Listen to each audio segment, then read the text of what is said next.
Coming up, some good news from the October 2020 hiring report, and I'm going to teach you from a YouTube star's life how it helps you. And we'll take your calls and your chats. It starts right now.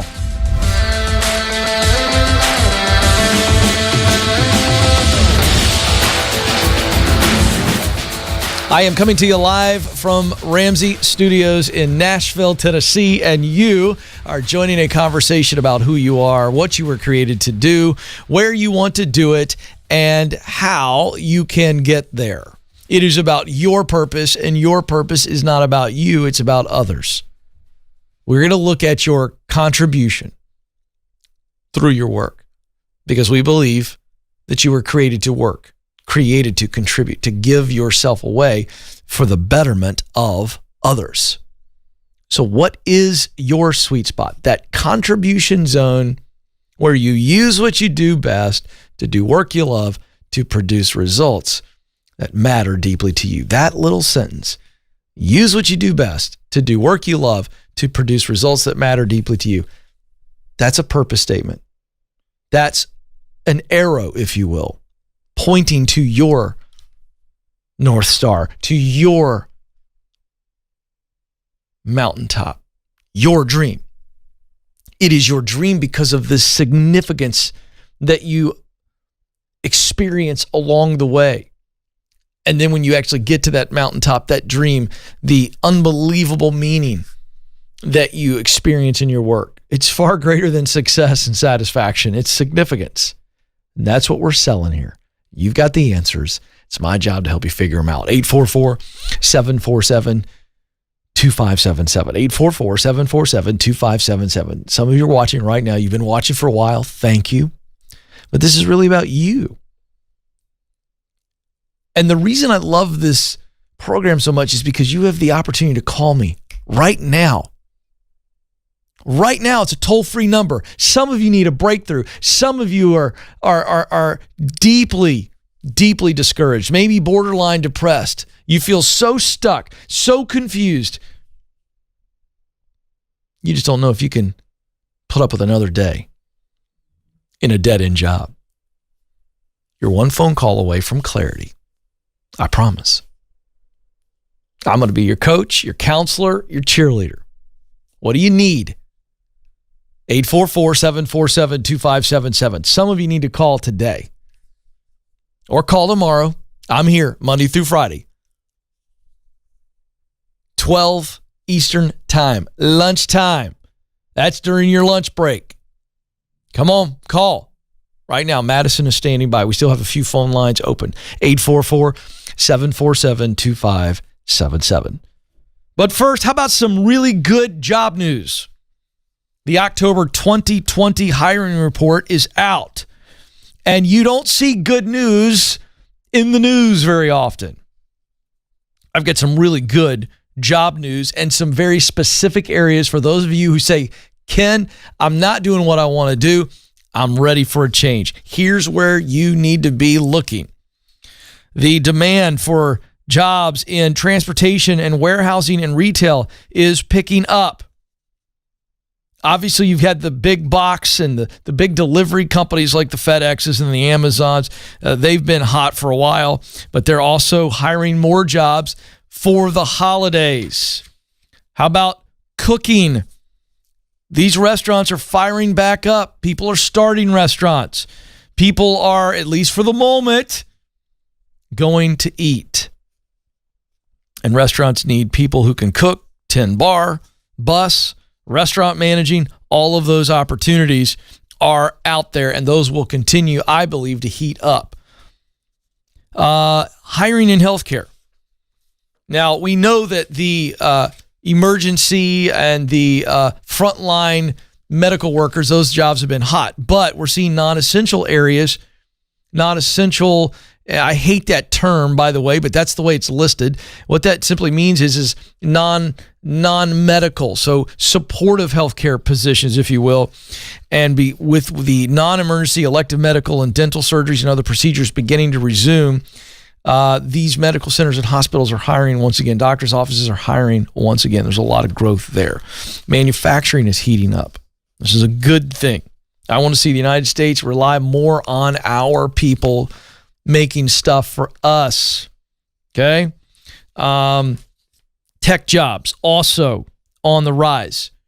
Because of what COVID has done for remote working, it's exploded it, made it more widespread.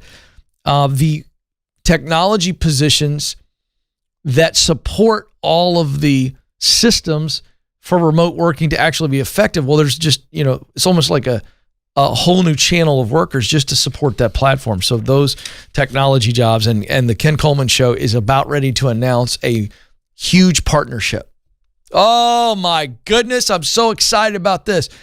You got to stay tuned to the program.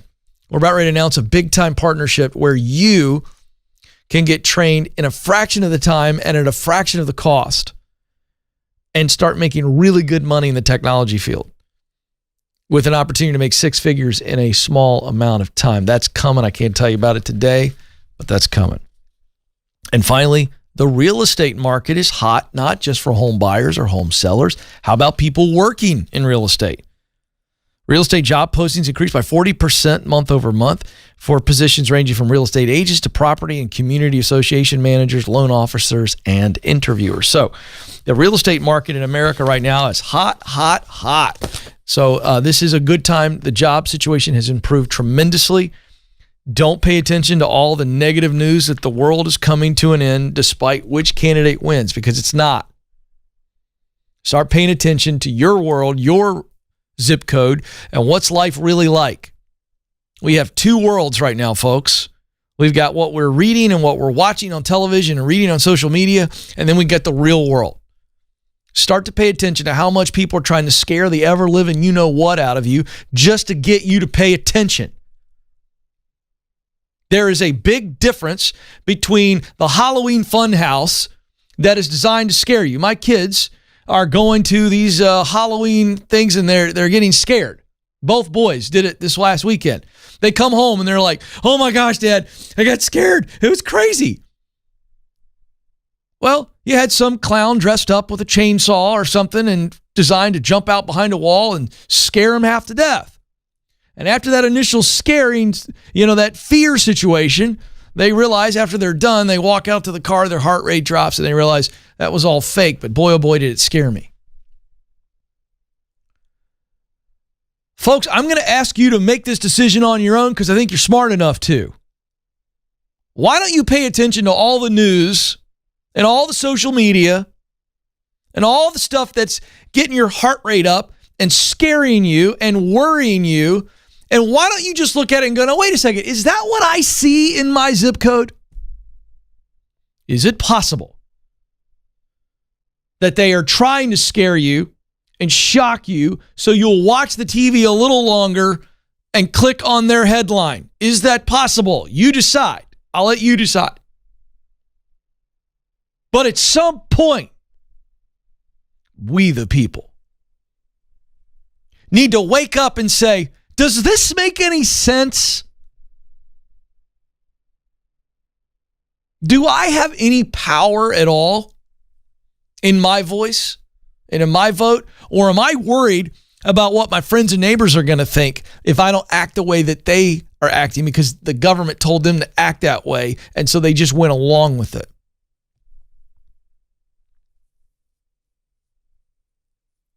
There's a greater problem than this pandemic right now, folks. And I'm going to tell you what it is. It's one little word that if you see it on paper or on a whiteboard or on a screen, you go, you don't even think too much about it at all. In fact, it's kind of a boring word. But if you really examine it in our current times, you're going to realize how insidious and dangerous it is. Here it is, compliance. If you just keep going along with stuff that you know in your own head, or when you have a private conversation around people that either are like-minded with you or you're really not worried about offending them, and if you hear this and you go, "This is dumb. This doesn't make any sense. This is ridiculous. This is like one of those stupid rules that we had to deal with in school, but because we were the kids, we couldn't tell the teacher, this is a dumb rule, but we all knew it was dumb. And when we became adults, we all talked about how dumb it was. We go, yeah, that was dumb. Why'd we do it? Because authority told us we had to." Oh boy, I I am stepping on some toes right now because some of you people right now, you're all hung up in compliance because you don't want anybody on social media to criticize you. You don't want anybody in your grocery store to look at you cross-eyed and give you the stink eye. I'm telling you something, folks. You better start deciding for yourself, and you better start deciding how compliance is overriding your common sense. There you go. How about that? Just soak on that and just chew on that. There, I said that. See, that has nothing to do with political parties. That has everything to do with common sense. Don't forget that we, the people, are the ones who decide who's in authority. And one other little nugget.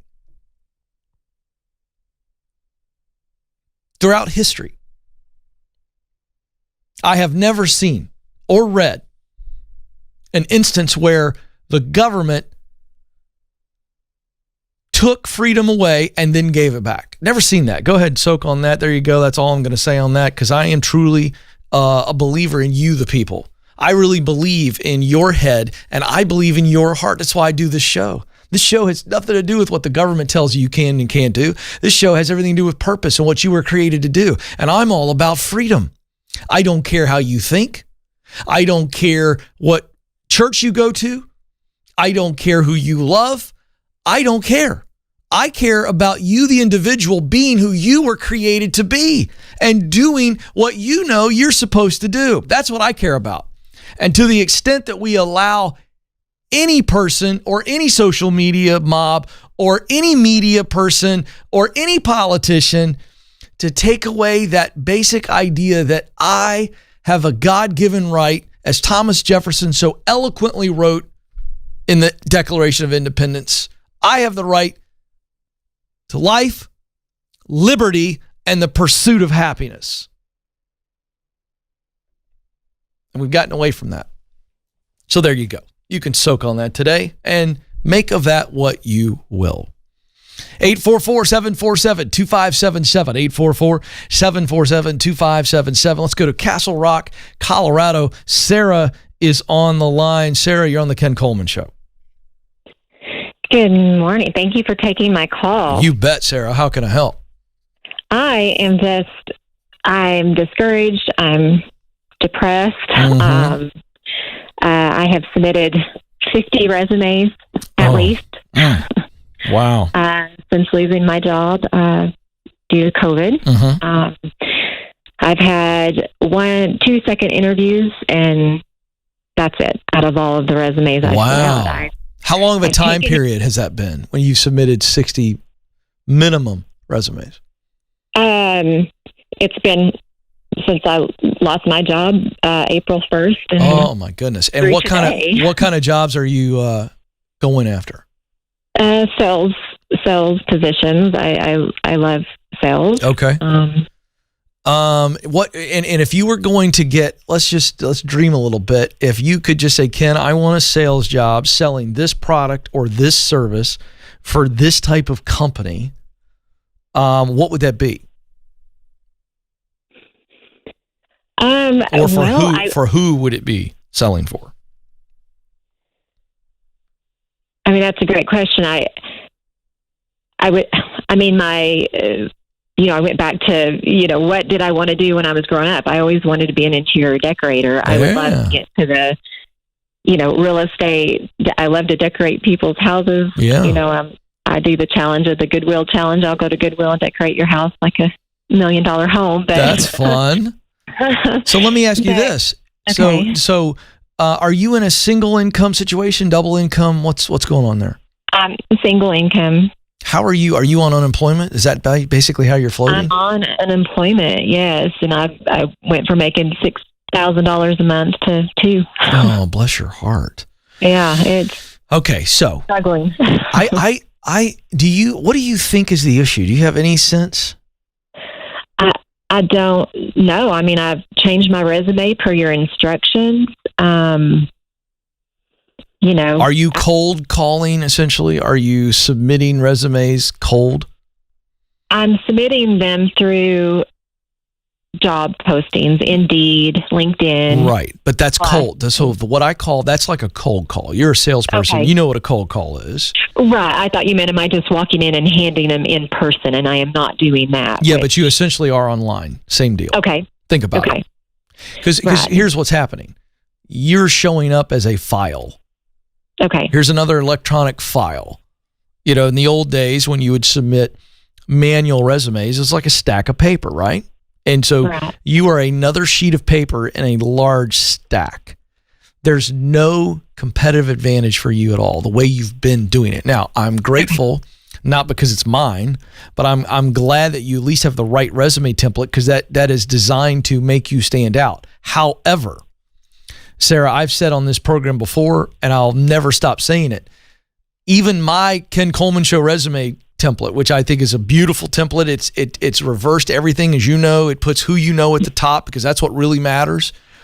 Even my resume guide and my template is worthless without relationships attached to it. That's why I wrote the book, The Proximity Principle.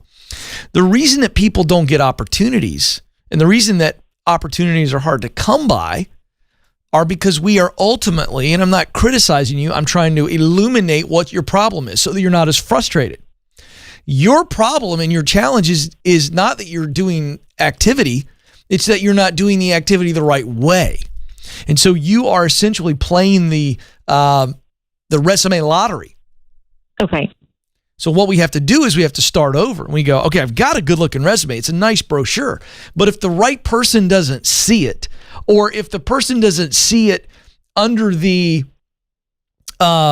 influence of somebody else going, hey, let me tell you about Sarah and how I know Sarah, and Sarah's a rock star, and I think at minimum Sarah is entitled, because of her talent, to an interview. I really recommend this. This is coming from somebody who knows the hiring manager, saying, let me tell you about, I don't know Sarah personally, but my sister has known Sarah her whole life. And Sarah lost her job to COVID, but Sarah's a rock star, and my sister thinks she'd be an unbelievable fit. Do you see the difference in that scenario? I do, and I've used that channel a couple times. It just still has not. I understand, but it was also a really not such a great job market at the time either. I know that. Yes. All right. So here's my point. I'm trying to address you being discouraged. I understand why you're discouraged. Yeah. Okay. But you have one choice. Okay. You have to get determined, because if you don't get determined, if you don't up your ante right now, now's not a time for you to be discouraged. Now's a time for you to double down and get determined and say, I could have done it better. There's always something I can do better. I gave a brand new talk last week, Sarah. And my brand leader and I, Damon, we were talking about it. We always do. And I said something to him that I say all the time, which is anytime I do a new talk, there's always so many more ways to get better on that talk, because it was the first time I did it. And I think you've got to double down now and go, okay, I did a lot of resumes, 60 plus. There's always a better way. There's better connections. And so when you look at those couple times you did it, and I'm not getting on you, I'm just trying to coach you right now. Right. It'd be like me trying to teach you the game of golf, and we took 2 lessons and you're frustrated. You're like, Ken, I can't hit the ball down the middle. And I go, well, you took 2 lessons. Right. So you basically tried it my way 2 times out of 60. So I'm going to tell you what I would tell you if I were your golf coach, because I'm your career coach. I'm your life coach, Sarah. And I'm telling you, you got to do it better the next time, and then do it better the next time, and do it better the next time. And the more we do it, and we do it better each time, our odds go up. There's no way in our current economy. Now, again, I can't speak to Colorado because I don't know what your governor is. Is it basically locked down? Pretty much, yes. See, that's a problem. That's why I went on the rant. That's why I went on the rant right before you got here. I'm not interested in arguing with anybody about their politics, but I get irritated about the Sarahs of the world. No, I don't get irritated. I'm mad.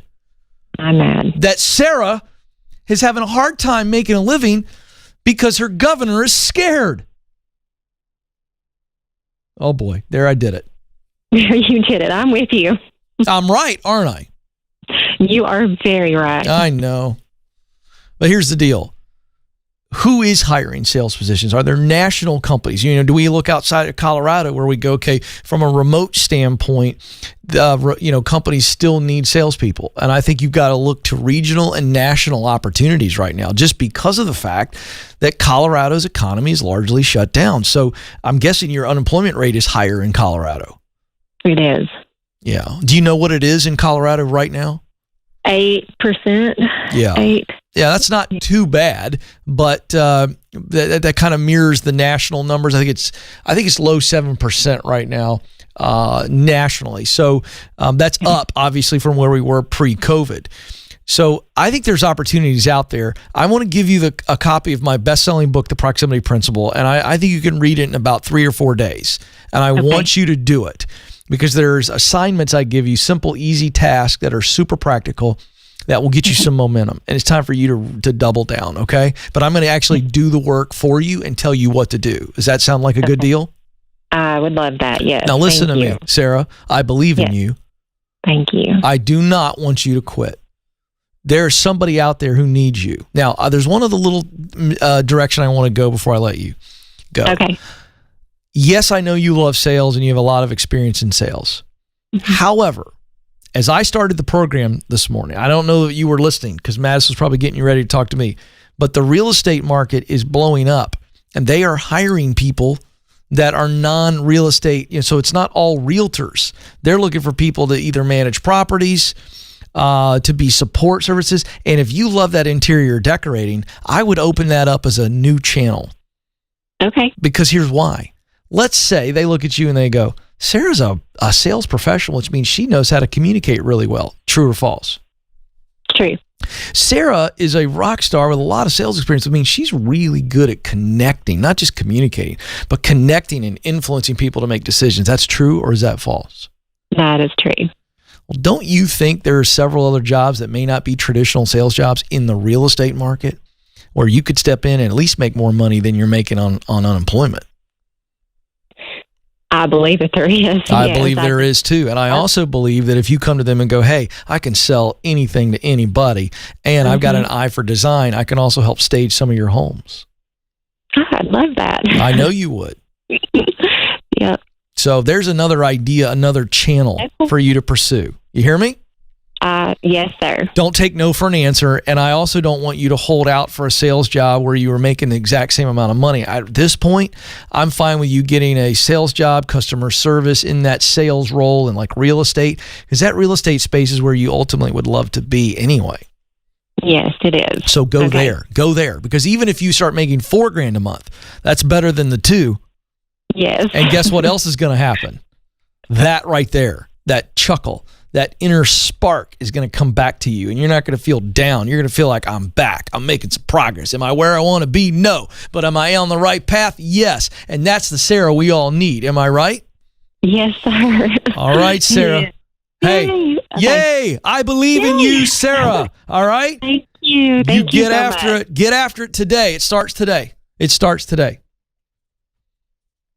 The message for Sarah and the rest of you that are in the similar situation that Sarah's in, by no fault of your own. Can I also throw that nugget in there? It's not Sarah's fault that COVID happened. It's not your fault either. It's not your fault that the artificial economic shutdown that fearful, unwise leaders have made all around the world, not just America, not just your governor, not just your mayor, all around the world. We got leaders in a panic because they don't want to be criticized by the media or somebody of the opposite party. They don't want to be seen as not being in control. So what are they doing? They're controlling you. It's not your fault. Sarah got laid off. I understand you're down, and that's normal. I understand you're discouraged. That's normal. But it is now when you say, I need to get determined. I'm not going to accept discouragement. I'm going to focus on being determined, and nothing will ultimately stop you. All right, back to the phones we go. We're going to go right here in the shadows of our Ramsey Solutions headquarters. Jamiroquai, if I'm saying that right, is on the line. Jamiroquai, you're on the Ken Coleman Show. Yes, sir. I'll get right to my question, Mr. Coleman. I recently graduated with my degree in business administration in May. Thank you for Dave Ramsey. I graduated in 3 years debt-free. Yay! That's awesome. Way to go. Thank you. And I just turned 21 years old, but I graduated at 20. So you are amazing. I started in May with a temp agency, kind of temp to hire, and one of like the top 3 employers in Forbes magazine. And I took a pay cut when I got hired full time, but I recently got a promotion within the few months that I was working. However, I took a pay cut, and now I have a yearly review coming up in January, and I'm trying to figure out how do I ask for a raise. And I've been doing everything right. I've been working hard. I basically, in a short sense, I run circles around everybody. I'm a team player. I do everything right. So how do I kind of get that situated? Yeah. So what I want you to do is I want you to go into this annual review, and I want you to go through their normal annual review process. So essentially, you're going to play tennis with your leader on that normal conversation. Then there will be a moment in the conversation where you can talk, right? And you've gone through the thing. I want you to say, hey, listen, as I look back on the last year, and so you've already heard their feedback. You want to be at the place in the conversation where they've given you all the constructive feedback or anything they're going to give you. At which point you then say to them and say, hey, listen, I want to grow. I want to grow as a professional woman. I want to grow in this particular company. I really do. And so I want to talk to you about, could we craft, now that I'm in my first year and we've had my interview, can you and I work together to create a growth plan for the next year? So between this moment and 12 months from now, when I'll have my next annual review, I would love to create a growth plan. And I'd love for it to include the things you just told me, the constructive criticism. See, those are areas, I've already written those down. And by the way, you need to write those down in that meeting. And those are the areas where I can grow and get better, which means more valuable. So I'm going to work on those areas. Thank you for sharing that with me. Are there some other areas that you can, so you say to them, start with them, other areas where I don't need to improve, but I need to add some skills. Do you understand the difference? Yes, sir. All right. So you say to them, what are some things that you think that I could add that would make me more valuable? Because I want to increase my responsibility in these next 12 months. And I want to be measured by some new goals and some new responsibilities. So I'd love for you and I to work together. You're talking to your leader this way, and you're saying, I want us to work together to come up with a plan. And I call it a growth plan. And so it's about getting better in the areas where they told you need to get better, adding new skills, all for the purpose of increasing your responsibility and influence. And then guess what happens when you increase your responsibility and your influence? What happens? You increase your income. Make sense? Yes, sir. So I don't ever want somebody to go in and ask for a raise. It just puts the leader in a very difficult position if they're not thinking about it. Now, in an annual review, that is a much more relevant conversation, but I still want you to come at it the way I do, because I want that leader to go, wow. Jamiroquai is looking at me going, hey, I want to get better for you. I want to be more valuable so that I can have greater influence and yield greater results, because I want to grow professionally and I also want to grow economically. I want to make more money, but I know that I want to add more value. And that doesn't feel greedy to you, does it, when you hear that? No, sir. Yeah, so that's how you do it. Which, by the way, if they respond in a, what I would call negative way, which would be, oh, okay, yeah, we'll do that, and they never do it. Or they go, well, no, I don't think we need to do that. Because any healthy leader with, I'm going to say, half a brain, Joe, like a half-brained leader would go, oh, that's a pretty good idea. I think that makes a lot of sense, right? Because people will grow when they are incentivized to grow. Hello? You'd be amazed at how many leaders are just clueless about that. So, Jamiroquai, what you're going to find out is if you got a healthy leader with half of a brain, they're going to go, that's a good idea. Let's do that. But an unhealthy leader who doesn't have any brain at all is going to kick the can down the road and not do that. And as a result, this is not a place I need to be. So that's why I love that process. All right, let's go to the chat room. We're going to keep rolling along, answering your questions. And coming up, what a YouTube star can teach you about you. This is really fun. Coming up, Maris writes in, Ken, do you think passion may be overrated in today's society? I think there are many very important jobs out there that are just unglamorous, such as farm workers, garbage men, mail carriers, to name a few. It's hard to imagine a world without these guys, but I doubt they feel passion for their work. Yes! Joe, I've never had this question. Is it possible for a farm worker or a garbage man or a mailman to have passion for their work? Of course. I know, but Maris doesn't see it. Maris, let me explain. And I love the question. I'm so glad you actually brought it up. I think it's a very intelligent, thoughtful question. But the reason you ask it that way is because you look at farm work, you look at collecting garbage, you look at carrying the mail as something that is drudgery for you. So your entire perspective is how could anyone have passion for that kind of work? Well, let's dig into this.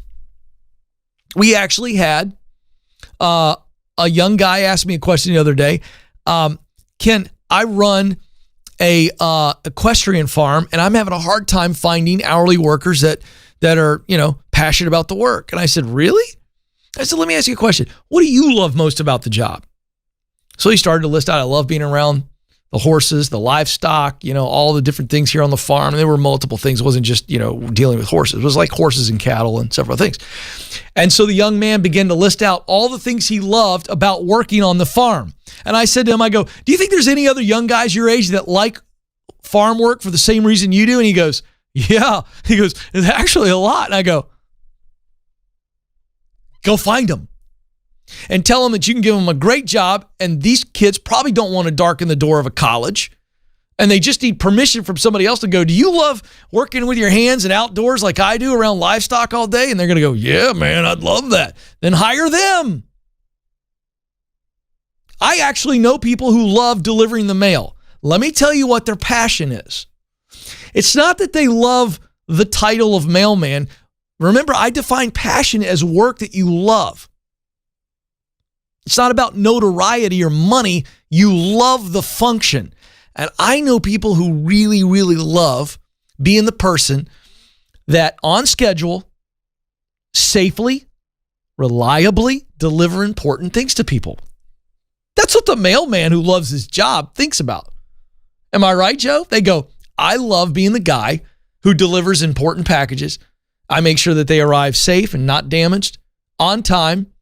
And I know that I am a huge, huge factor in important things getting to the right people. People are waiting on me. They're waiting on stuff, and I deliver it. So that person is a person who loves all of the facets of being a mailman. The mailman is just one of the options that they deliver results that matter to them. Same thing with working on a farm.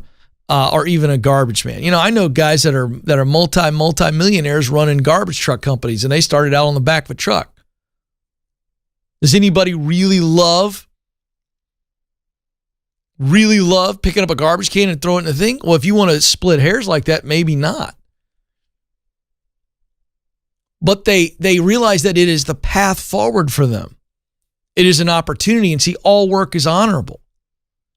And so there will always be people who need that hourly wage of picking up a trash can and throw it in the garbage truck to be able to meet their need now, to ultimately go where they want to go. And that kid who started out on the back of the garbage truck could then eventually take over a junk hauling service and provide jobs.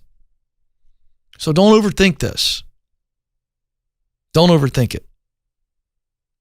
Wawaru, if I'm saying that right, says, can I become a software engineer without going to college? You can get into software development without being in college. The engineering role, that depends on who and where and how we're defining engineer. But I would tell you, you can be in software and do very, very well, make six figures in software without going to college. And I am working on a partnership right now. I'll be able to announce it very soon. I can't talk about it today. But we're going to have that option for you to do it in a fraction of the time and a fraction of the cost. So stay tuned for that, folks. I can't wait. So many of you right now are watching and you're going, I've always wanted to go in technology, but I can't afford to go to school right now. I don't have the time, and I've got a solution for you. It's not going to take hardly anywhere near the amount of time you think, and it's going to cost a fraction of what college does, and you're going to make good money, $60,000, $70,000 right out of the gate with an opportunity to make six figures. Oh my gosh, Joe, I can't tell them about it, man. Mom's the word. How soon, Joe? Tell the people. Damon, the brand leader's back there. He's the big shot. He's the suit. When can I tell these people? I got to at least tease it. November 2nd is the big day. November 2nd. This is huge. Okay. You don't want to miss November 2nd show or the entire week of November 2nd, because for those of you who feel like you're stuck and you can't see a bridge to a future in technology, Damon, the executive big shot, says that we can tell you November 2nd. Old to be as powerful as Damon. Old to be as powerful as Damon. I mean, right now I could tell these people, but I can't. I get in trouble. Yes. Damon is a very powerful man, folks. So you gotta follow the rules. See, even I have to follow rules sometime. Asterisk Joe on the phrase sometime. But of course. Yes. We won't get into which rules I like and which rules I don't, but I think we have some ideas. All right. All this week, we've been having fun looking at the lives of successful women and men who, in their story that you don't get to hear most of the time, or you don't get to see, there is so much that is in common with your journey right now. For those of you who aren't where you want to be yet, these stories, quick little biographical snapshots, are designed to encourage you. Here we go. And credit to Madison, the associate producer on this one. Madison, I want to make sure I say her name correctly. It's Helbig. It's Helbig. Helbig. Yeah, very good. Grace Helbig. Now, Madison told me about this lady, and I did some research thanks to Madison. And this is a great story. So she's a big shot YouTube personality. Now, she's a comedian by trade, if you will. Done some acting, producing, and she's an author. She's the creator and host of the YouTube channel It's Grace, as well as the host of the Not Too Deep podcast with Grace Helbig. Now, here's her background. So let's go through some themes that show you you're not alone on your journey. Let's talk about failure for Grace Helbig. She had initially a YouTube show with her friend and collaborator, Mamrie Hart, called This Might Get. And it was unexpectedly canceled in 2018, but then they said, okay, it got canceled and I could quit. They didn't take their toys and go home. They decided to turn it into a successful podcast called This Might Get Weird. Now let's talk about some rejection that she had on her journey. She started as a YouTuber as a way to be creative online because she could not catch a break. She couldn't break through as a struggling actress in New York City. But again, yeah, you think about how many times Grace must have got rejected on auditions, and she did not quit. She turned her rejection into redirection. She went over to YouTube, and boom. How about dealing with fear? Well, a part of her story is she started a new channel and walked away from 2.5 million subscribers. Most people don't have the guts to walk away from that kind of success and platform. But she wanted to do her own content and started from scratch. One of the things she talks a lot about as you review some of her content and her story is doubt. She had to work through doubt over and over and over again, and mostly when she was starting her own thing because those in the mainstream entertainment channel wouldn't give her a shot. She did it anyway. Grace Helbig is an example for you. For those of you who had a grand plan, had it all figured out. You've gone after it. Maybe you're in the middle of it right now, and it is simply not yielding an open door. You feel like you're just running into walls everywhere you turn. And so when the course, the plan doesn't work out the way you wanted to and the timeline that you wanted to, it's really easy just to quit. She didn't quit. She kept getting back up and trying again. One of the quotes from her that I really love is this. There's always passing moments of, what if today's the day I run into the woods and abandon this whole thing? But I really love what I'm doing. I love the feeling of laughing. I love the feeling of being inspired. And even when I take time off, I miss it. I miss it, listen folks, because I authentically enjoy participating in it. Many times on this program, I have told you that talent is not enough. We talk about your purpose, the purpose statement, and that you find that sweet spot at the intersection of talent, which is what you do well, passion, the work you love. You just heard Grace talk about love twice in one quote, and then she said enjoy. The root word of enjoy is joy. It brings me joy. And then mission is the results that matter most. When you can figure out the work that you love, you do it simply because you love it. It doesn't matter how many people notice it. You just love doing it. It doesn't even matter how much money you're making. You love doing this work. So you have to love the work, and you must love the result of the work. That's mission. Mission is the results of the work. What results bring me joy?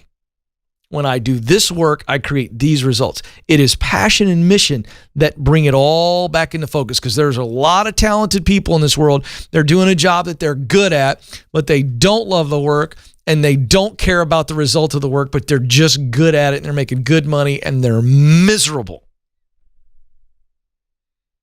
And the reason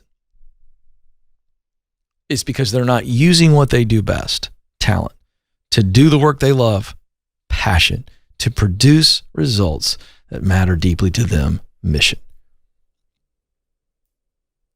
Folks, it's worth it. It's worth the journey. It's worth the digging to figure out your sweet spot, your contribution zone, and then get there. It's the difference maker. You want to live with joy? Live and work on purpose. My time is almost up, but before I let you go, I want you to know that you matter and you do have what it takes. Don't quit. Thank you for joining us. Until next time, this is the Ken Coleman Show. Press on.